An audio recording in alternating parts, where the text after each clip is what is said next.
안녕하세요. 손맛장인 안경숙입니다. 오늘의 요리는 김장김치를 해보겠습니다. 김장김치는 예로부터 우리 한국의 전통 음식 중에 하나로서 발효가 돼서 소화도 잘 되고 맛도 있어서 밥상에 항상 빠지지 않는 음식 중에 하나죠. 그런데 특히 김장김치라 하면은 가을, 겨울 오랫동안 채소가 없을 때 우리가 먹는 것으로서 온도가 마이너스 0도에서 4도씨 정도의 배추가 가장 아삭아삭하고 물기가 없기 때문에 오래 저장이 돼서 가을에 김치를 많이 한답니다. 김치 종류도 참 많아요. 무려 500가지 정도가 된다 그러는데 우리는 그 중에 오늘 김장김치를 해보겠습니다. 재료로는 절인 배추로 하고요. 무, 갓, 쪽파, 대파, 갓은 청갓이나 홍갓 그런 조그만 갓을 김치에는 넣습니다. 그 다음에 양념에는 고춧가루 1컵 반이 들어가고요. 그 다음에 멸치젓 2분의 1컵, 새우젓, 마늘, 생강, 설탕, 소금, 매실 정도 들어가고 찹쌀풀을 쓰는데 이 찹쌀풀은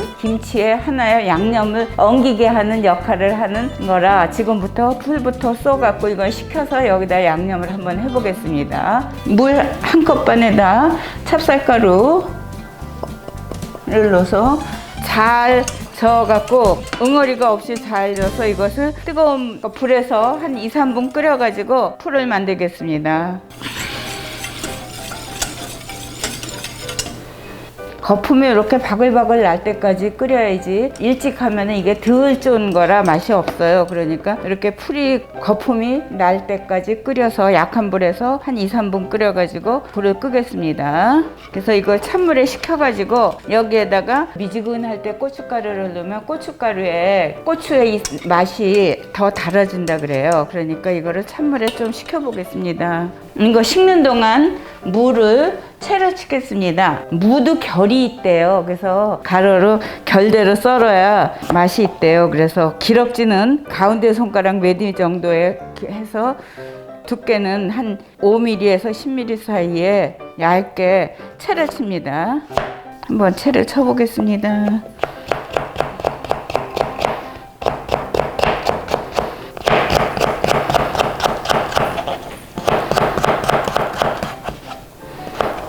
무를 썰어 놓고요. 대파도 같은 기럭지로 이렇게 채쳐주는 것이 좋습니다. 그 다음에 쪽파도 굵은 거는 이렇게 반으로 갈라가지고 4~5cm 정도 되게 썰어서 같이 넣습니다. 근데 무하고 이 파하고 갓은 같이 넣지 말고 이거는 파란 거는 무에 빨간 물이 든 다음에 그 다음에 넣어서 같이 비벼서 양념을 하면 좋습니다. 대파는 파란 줄기에서는 진이 나오기 때문에 김장에는 쓰지 않고 그건 따로 모았다가 뭐 국을 끓여 먹든지 딴 데 쓰시고 김장에는 대파는 위에 하얀 부분만 쓰세요.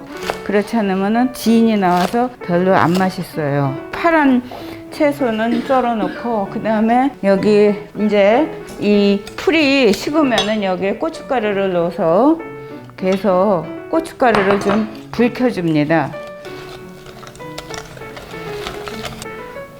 이렇게 풀을 무에다가 입혀가지고 색이 좀 무에 들으면은 그 다음에 갖은 양념을 넣어서 배추 소를 만듭니다. 소 속에는 멸치 액젓을 넣고 그 다음에 새우젓, 그 다음에 마늘, 생강, 그 다음에 설탕, 매실액을 넣어서 버무립니다. 이렇게 버무려서 색깔이 입혀지면 그 다음에 파, 갓을 같이 넣어갖고 살살 버무려줍니다. 이게 너무 많이 버무려지면 이걸 익혀지니까는 살살 버무려서 이것을 배추에 켜켜 넣어서 하면은 김치가 다 완성이 되는 건데 이 무하고 여기에 있는 지금 풀하고를 하면은 우리가 김치에 유산균이 많다 그러죠. 이 유산균에 먹이가 돼가지고 훨씬 활성화가 돼서 유산균이 많이 만들어지는데 우리가 김치를 해서 금방 먹으면 유산균이 한 10,000마리쯤 된대요. 그런데 이거를 한 15일쯤 되면은 100만 마리로 해서 우리가 이걸 먹음으로써 소화도 잘 되고 또 장에 가서 많은 활성화를 시켜서 유효한 유산균이래요. 그러니까 김치를 많이 먹으면 건강에도 되게 좋아요. 그런데 이 김치에 항상 유산균이 많은 게 아니라 40일, 50일까지는 왕성하게 유산균이 생겼다가 점점 이 유산균이 준대요. 그래서 우리가 묵은지들을 좋아하고 많이 먹는데 그 묵은지에는 유산균이 거의 없고 한 200마리 정도뿐이 검사를 해보면 안 나온대요. 그러니까 우리가 김치를 맛있게 익었을 때 많이 먹는 게 건강에도 도움이 됩니다. 속을 다 만들었으니까 김치를 한번 속을 넣어 보겠습니다.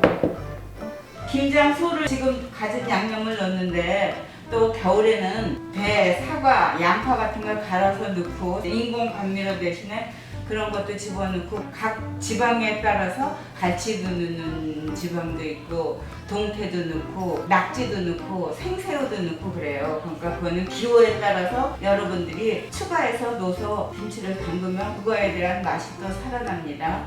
지금부터 그러면은 김치 소를 한번 넣어보겠습니다. 요걸 뒤에서부터 배추 속으로 꼭꼭 밀어서 넣어갖고 이걸 켜켜 넣으면은 김치가 맛있게 잘 어우러져요.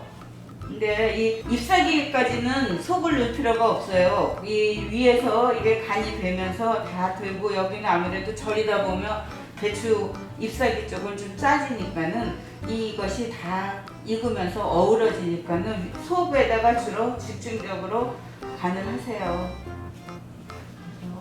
통에다가 차곡차곡 공기가 안 들어가게 꼭꼭 눌러가면서 담습니다. 김치통에다가 담는데 이 김치가 김장할 때 많이 하니까는 하나씩 담지 말고 보통 김치통에 한 70 내지 80%만 담가서 이게 익으면서 국물도 나오고 그러니까 넘치지 않고 발효가 잘 될 수 있게 70%에서 80% 정도까지만 담고 그 다음에 배추에서 남은 우거지들을 위에다가 이렇게 덮어주면은 먹을 때 싱싱하고 새로운 맛이 난답니다. 그래서 저는 이렇게 꼭 이거를 덮어줍니다.